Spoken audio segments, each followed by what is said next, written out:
Hey guys, it's Julia. Welcome back to my channel. As you guys know, I'm the CEO of keeping makeup long past its expiration date. So today I had the bright idea of going through my collection and picking out the oldest products in my collection. Some of these are like almost 4 years old, pushing when I started my channel, which was sophomore year of high school. So some of these I've had since I started my channel and some of these even before, but I wanted to go through some of my oldest makeup products. Most of these I still do use because I don't really believe in expiration dates. To me, like eyeshadow palettes and powder products, they don't really expire until they start like changing in terms of performance. That's when I like throw things away, but until then I store things in a dark area and I'm content to use them until they start doing me wrong. Itching and burning, itching and burning. Stanky and fishy, stanky and fishy. So that is what we're doing in today's video. I'm going to go through some of the oldest makeup products in my collection and tell you guys whether or not they stood the test of time. The reason I still have most of these is because at one point or another they were favorites and I wanted to go through them and just share if they're still favorites. I'm wearing a few of them on my face right now, so whatever I'm wearing I will point out in the video.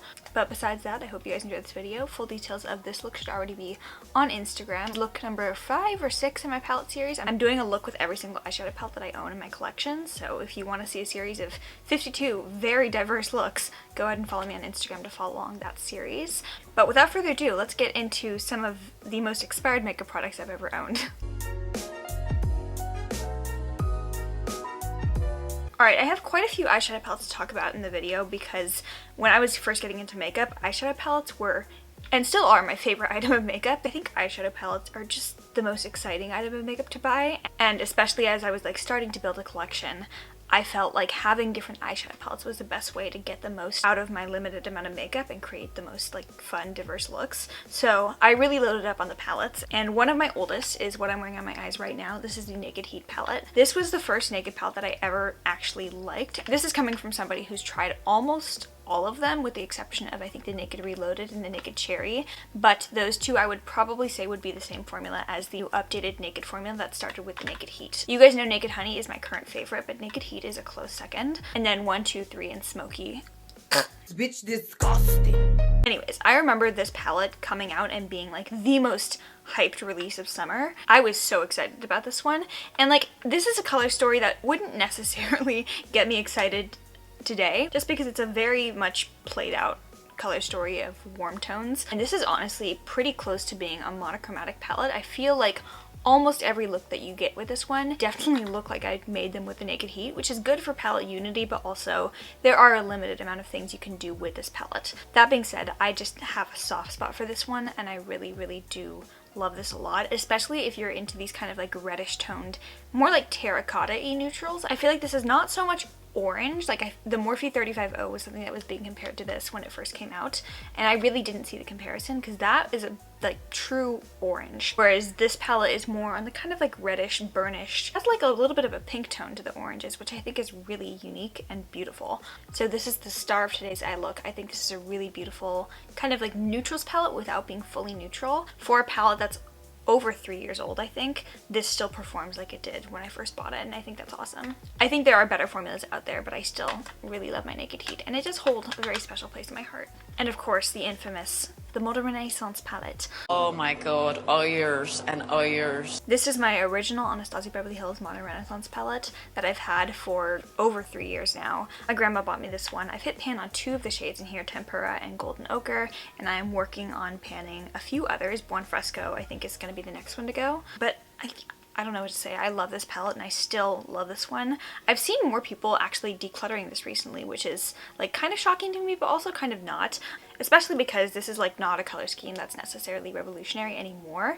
But when this came out, it was unheard of. A warm tone neutral palette essentially meant orange. It never meant pinks and reds, and I think Anastasia made these kind of pinkish shades into neutrals, which is interesting. I just love this one so much to a point where when I brought this up with me to college, I had like 3 other palettes that I brought with me, but I literally just wouldn't reach for anything other than this, and I kept using it every day. Again, I think the formula has held up really well to age, and for anybody wondering, I store my palettes kind of in open air. Like I don't have them in a drawer or anything. I just keep them in like a dark nook away from light, and they hold up really fine. I keep them closed in a relatively dry area and they hold up really nicely. So these two I got around the same time. That makes them, I think, two of my oldest still being used palettes, and I still love them. Still have my Hourglass Vanish Stick Foundation. This, I think, was one of the first ever high-end foundations that I bought, which is kind of crazy. I graduated from using like $6 e.l.f. foundation to walking straight into Sephora and buying a $46 foundation stick. The power of YouTube hype, I tell you.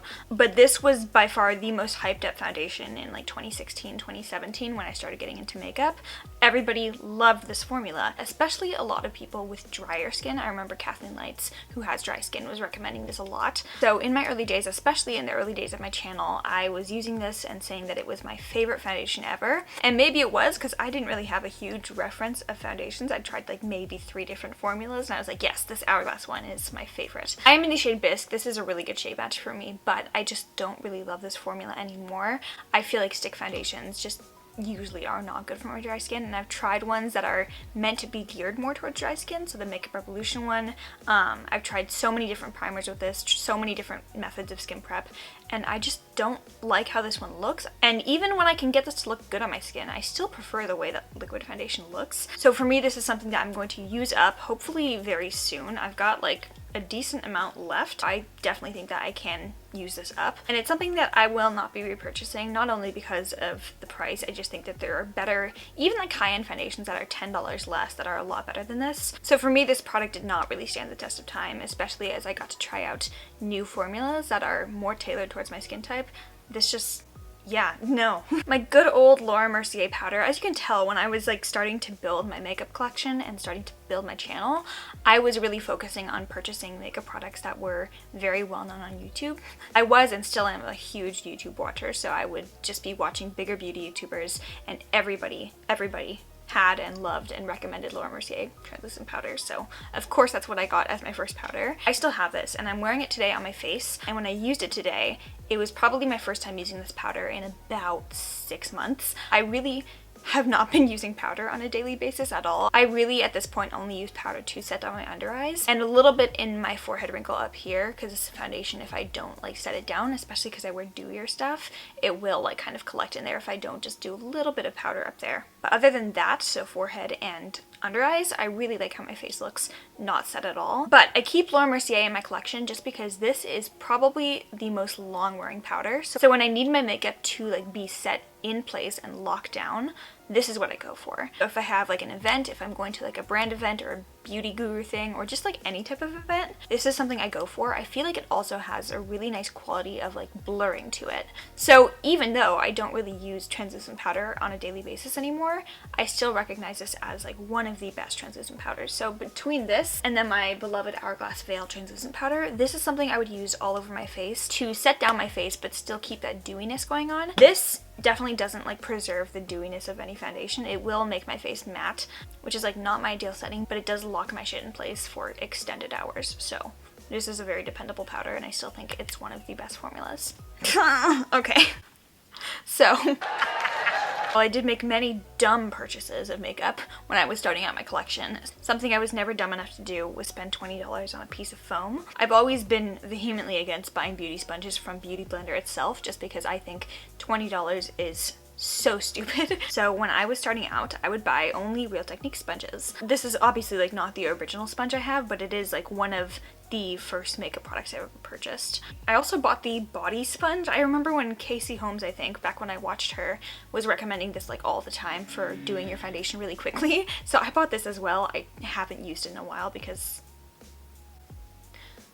yeah, the OG Real Techniques blending sponge I think is great, and I definitely think it's like on the same par and caliber of the Beauty Blender sponge. I don't buy these sponges anymore because I now, for my blending sponges, buy the AOA Studio ones. So these are $1 each. The AOA Wonder Blenders, or if you buy the Paw Paw ones, which are a little bit softer, these are $1.55. If you use my link below to buy these, I get a little commission. So if you want to support your girl, you can, or not, that's fine too. They have the exact same texture as the original Beauty Blender. I buy the teardrop shapes. These are the same shape as the regular Beauty Blender, but they do have a beveled shape just like the Real Techniques one. So if you like the shape of this better, but you still want a $1 sponge as opposed to a $7 sponge, you can definitely get that. You can get that as well in that same like soft spongy formula. So do I think the Real Technique sponge are a great option and a lot better by than Beauty Blender? Absolutely. But do I think that there are better options than the Real Technique sponge? Absolutely. Oh, oh, oh,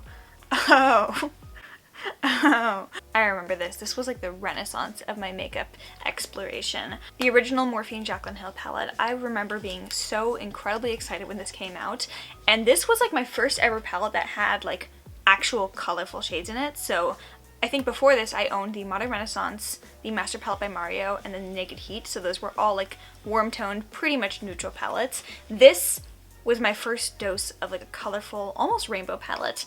And my god, when I tell you, this was the only palette that I used for about a month and a half while I was studying in New York, and I did every colorful look under the sun. I did greens, I did blues, I had fun, I experimented. They were not necessarily good makeup looks, like they weren't very well blended, but this got me to try out using colorful eyeshadows on my eyes, when before that I'd been very scared of wearing any types of colorful makeup. And I guess I credit this palette with getting me into doing colorful eye looks, and that's something. So this is my original Morphe Jaclyn Hill palette. I did do a look with this one recently on Instagram as part of my palette series. I still love this palette. Like, it's still a really, really good palette, and I think I want to do a video talking about like my problematic faves in my makeup collection. So like makeup products that I really, really love but do have a bit of like a catch to them. This palette again is really good for like just dabbling into makeup and getting started with using colorful shades. It's pretty much like 3/4 neutral shades with a few pops of color in here, and for me that was just like a really accessible way to start getting into makeup. But in terms of formula, I definitely think that this is the best formula that Morphe's ever done. I don't know what else to say, like it's a good piece of makeup. I think the collaborations that came after this that were capitalizing off the name of this collab were trash. And even though I don't talk about it much on my channel anymore, it's still something I don't ever see myself declaring, just because I still get use out of this one and it still like gives me a little bit of joy to use, and that's I think the purpose of makeup. Speaking of Jaclyn Hill, the Your Skin Forever foundation. It's what I'm wearing on my skin right now. Jaclyn Hill, if anything, is a really good saleswoman. She's very good at using adjectives in her videos to describe makeup products. And like, of course she is. She worked at MAC, so that's like what they do. But the way that this Your Skin Forever foundation was described on her channel, this was promised to be like full coverage, but still natural looking, but beautiful and dewy, but also not too dewy so that you don't look greasy, and just like airbrushed, flawless skin that will make people stop you on the street and be like, what are you wearing, Jaclyn? And I'm wearing it today. I don't think it lives up to any of those hyperboles because of like what foundation does. I do think it looks nice on my skin, but it's not something I'm going to repurchase. I'm like right here on this bottle, and after I use this one up, I don't think I'm going to repurchase it just because I have other, again, like less expensive foundations that look the same, if not better, on my skin. But it's another nostalgic product for me. It's one of those products I bought strictly off the recommendation and the ratings of somebody else instead of like doing my own research on it.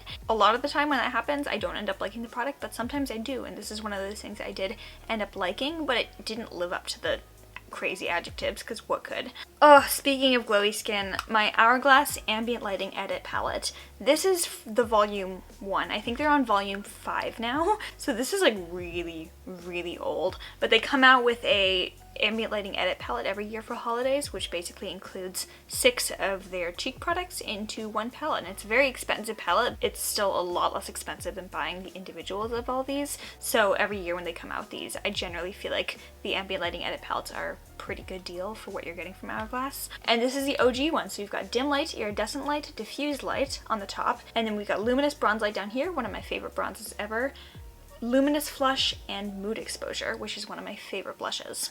Like deadass, I think this is probably the oldest makeup product in my collection, and it's still working like the day that I bought it. I think Hourglass's powder products are one of the most beautiful formulas I've ever tried, and I don't generally like baked cheek products, which is weird because I bought a lot of them, and you'll see that in the next product I mention. But these are powder baked products that don't look powdery whatsoever. They just melt into the skin. They have this beautiful light application, seamless application on the skin. It's almost like working with air. And especially with this luminous bronzer, you guys know I hate shimmery bronzers with my entire soul. It's not really shimmery so much as it has this very like nice light luminescence to it. It just like melts into your skin and makes your skin look naturally glowy, but not like glittery and shimmery, which is not my ideal finish. Is this definitely expired? Yes, like by 3 years maybe. Am I still gonna keep using this? Yes. This is so nostalgic to me. This is the first ever highlighter that I ever bought. The Makeup Revolution Vivid Baked Highlighter Powder in the shade Radiant Lights. I was just starting to like get into watching beauty YouTube, and I was like, I should go buy makeup for the first time ever. So my best friend and I at the time went to Ulta. Of course, I localized myself to the drugstore section because I was like 14, and I decided to buy this highlighter from Makeup Revolution. I'd never heard of the brand before. Oh, how things have changed. I used this highlighter so much that it broke. It's also a baked highlighter, so it had a bit of like a dome to it, and I completely almost wore down that dome totally. This is a really beautiful glow. I think it delivers on a nice subtle sheen to your skin and highlights without having like a semblance of glitter to it. So for me, this was like my go-to highlighter for school every day because I wanted to have like that beautiful beaming cheekbone, but I also didn't want to look like I was wearing makeup. I did look like I was wearing a ton of makeup because I didn't know how to apply things, but the idea was there, and this highlighter was one of my favorites for a long time.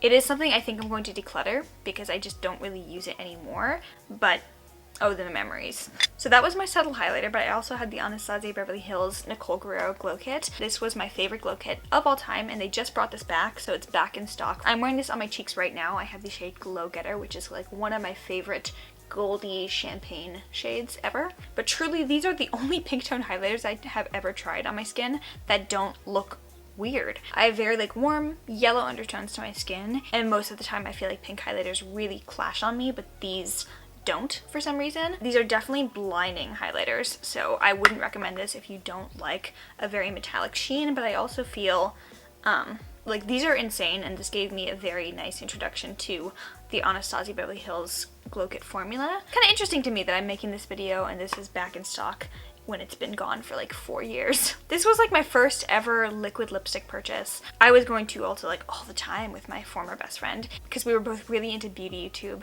and on one of those days I decided to go into the high-end section and look at the liquid lipsticks, which were like a new hot thing. I saw this Smashbox liquid lipstick in the shade Out Loud. I swatched it and I was like, wow. So it's like an orange, like pumpkin, beautiful shade. In retrospect, very like Naked Heat-esque. But I saw this shade and I was like, wow, that is so unique. Now this is something different.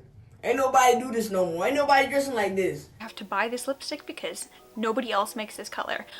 Little did I know, of course, Colourpop had a shade called Mama. That is the exact dupe of this shade. But I bought this like pumpkin spice beautiful lipstick, and this was the lipstick I was wearing in my first ever makeup look that I posted on Instagram.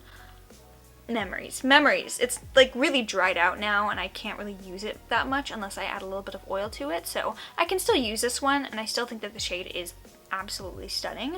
But I just love that I bought this one predicated on the fact that I thought no other lipstick company had ever made an orange lipstick like this. Dumb bitch. Wow, the OG to end all OGs. Honestly, if they ever bring back the Master Palette by Mario from ABH, I'm gonna be a little bit pissed because I feel like I'm part of an elite club of people who own this palette. This is like the most coveted discontinued palette of all time, probably. I was wearing this in my last video, actually. And this is a palette that I'm sometimes scared to use because I don't ever want to hit pan on these because I think this is the superior ABH formula of all time. Like, this formula is so ridiculously soft and so good. This was actually the last palette that ABH ever produced that was hand pressed. After this, they moved on to Modern Renaissance, which was their first machine pressed formulas. This formula truly just hits different. By far my most used shade in here is Kim. It's like a beige shimmer shade. This washed all over the lids.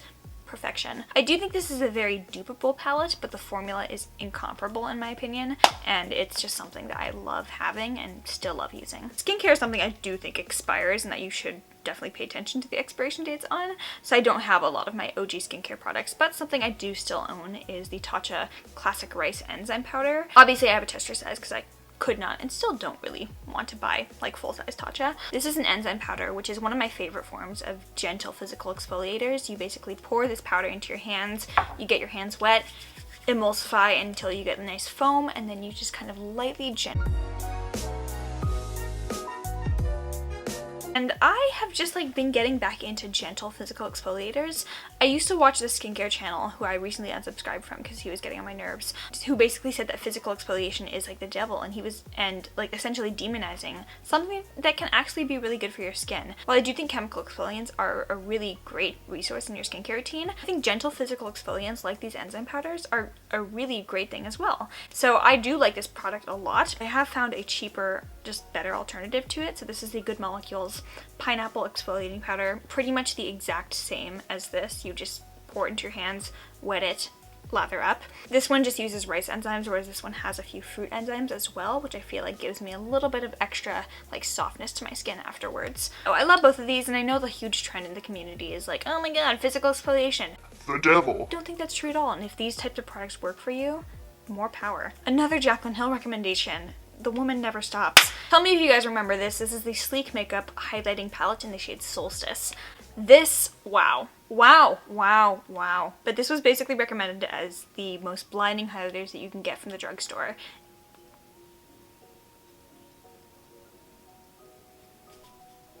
Where's the cap? 3 powder shades in here and then 1 cream, which at the time I was like, I'm never going to use that. So this went untouched until I recently started getting into cream highlighters, and now I actually use this one and I think it's truly beautiful. Powder highlighters in here can verge on being a little bit too like metallic at times. Like they can look a little bit too icy and artificial, but if I spray them down afterwards and then use a beauty sponge to just like lightly pat it in, I think that really takes them down a little bit from being too metallic but still keeping that nice blinding glow. In terms of really beautiful blinding highlighters from the drugstore, I think this and the Colourpop Flexitarian are your best bets.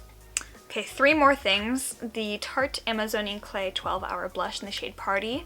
This was the Sephora birthday gift, I don't know how many years ago. These blushes are really dense too, so they're hard to go through. The fact that I've hit pan on this one is kind of wild, even though it's a mini. I do really like this formula a lot. It's not something I'm going to repurchase, and I definitely have found other blushes I do like more than this, but it's still good. So I would say that this has stood the test of time because I still love this formula. I have found better ones, but she's still a banger. Oh, this was for my first ever Colourpop order. I remember ordering, I think like $25 worth of Colourpop products, and that was a huge like splurge for me. As my congrats you made it halfway through high school present because I just finished sophomore year. This is the shade Weenie. I think in that order I bought Weenie, Waddles, a liquid lipstick, and like 2 lippy sticks, and I was like, wow, I am bawling. But Weenie is this beautiful, ridiculous rose gold Super Shock shade. Even though I decluttered pretty much all of the original Super Shocks I ever bought, I've kept Weenie because, I mean, this is my oldest Super Shock shadow. I do find that if you don't store these correctly and like close them really tightly, they are going to dry out pretty quickly. And even now, even though you just saw this swatch beautifully, I don't think this is the same like super bouncy, almost cream texture that it was when I bought it, but I still think it's performing pretty nicely. I think for me it goes Ritz, Birthday Wish, and then Weenie in a close third. And finally, the last thing I want to mention is my Marc Jacobs Scandalous palette. Again, all these products that I've kept, most of them have stood the test of time and they've survived clutters. That's why they're still here in this video. But this video is so fun for me to film because a lot of these products are really like nostalgic and have a nostalgic meaning to me, and this is one of those products. This I bought in the summer between my sophomore and junior year after a semester abroad in New York and after a really rough breakup. This was my present to myself. I was like, everything sucks right now, but at least you have a beautiful Marc Jacobs eyeshadow palette. I have not done my look with this one yet for the palette series, but every time I work with this palette, I'm reminded of like how really nice the Marc Jacobs formula is. These shadows are really crazy pigmented to a point where it's like almost too much. Like you don't want to play around with these shadows because they can be going with a pretty light hand, especially because of this like color scheme. It's very modern renaissance-y, so I feel like it does lend itself to more neutral, like kind of office appropriate looks. Formula has dried out a tiny bit, but it's still like really good, as you can see. It is still something I reach for, albeit not as much as I did when I first bought this one, because when I bought this I was like, wow, I just spent $50 on 7 eyeshadows. I'm going to use this every single day. So while it's definitely not something I use on a daily or even like weekly basis anymore, I still like this. Alright guys, that is it. Those are my oldest makeup products in my collection. This was such a fun video for me to film, just as a kind of trip down memory lane and to explore the meaning that some of these makeup products have for me. I hope you guys enjoyed this video. If you did, please give it a thumbs up. Make sure you are subscribed down below. Follow me on Instagram at Julia C. Mazzucato and Twitter and TikTok at Julia Mazzucato. And if you made it to the very end of this video, I love you. a whole lot. Stay safe, stay happy, stay non-stir crazy, and stay healthy. Most of all, hang in there. Love you. Bye.